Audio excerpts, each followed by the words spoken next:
Hey, Pastor Lois here again, and as usual, my contribution to the Takeout Tuesday set of devotions from pastors and deacons and musicians of Emmanuel takes the form of a children's sermon. But of course, adults can get something out of this too, okay?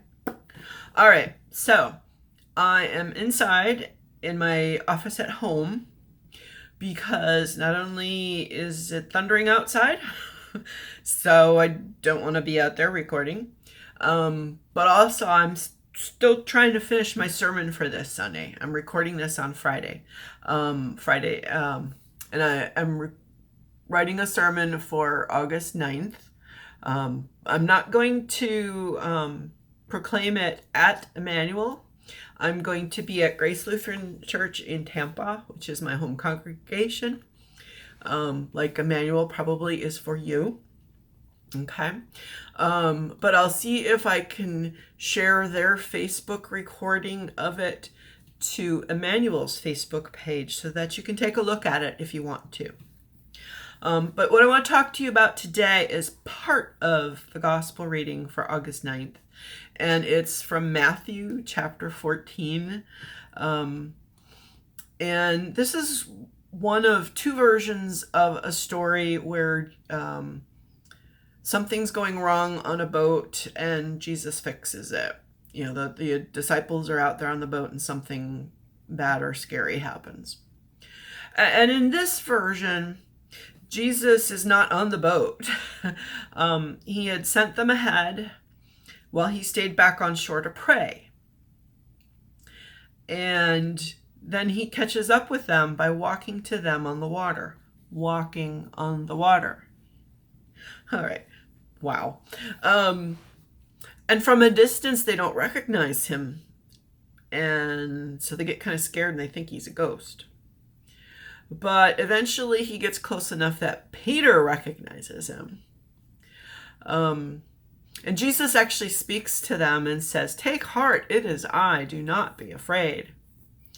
And then Peter talks to Jesus and says, "Lord, if it is you, command me to come to you on the water." And Jesus says, "Come." So Peter gets out of the boat and starts walking on the water, just like Jesus. Holy moly. But then he kind of realized what he was doing. And he got a little scared by the wind, too, because there was some wind on the water. So I imagine there were some waves. Peter gets frightened and he starts to sink. So he yells out to Jesus, "Lord, save me." And Jesus immediately reaches out his hand and catches Peter and says to him, "You have little faith. Why did you doubt?" Now, I don't think he was really yelling at Peter, but I think he was reminding Peter that, with faith you can do some amazing things. Something that's really amazing about that sentence, though, where in our version of the Bible it says Jesus immediately reached out his hand and caught him. I mean, there's something really interesting about that word "caught." Now, when I'm working on a sermon, I not only look at the same version of the Bible that we normally read from on Sundays, which is the Lutheran Study Bible, which is a New Revised Standard Version, but I look at other translations, including the Africa Study Bible. That one I use a lot. Something I also do, though, is sometimes I go back to the original language, the language that a particular book of the Bible was written in first.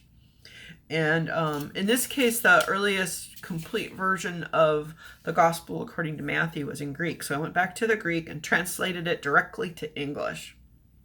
And the word that in our version is translated as Jesus caught him, might be better translated as took hold of him. Think about that. So Jesus didn't just stop him from falling, sinking deep into the water. He held him. I don't know about you, but that means I think that means he probably gave him a hug.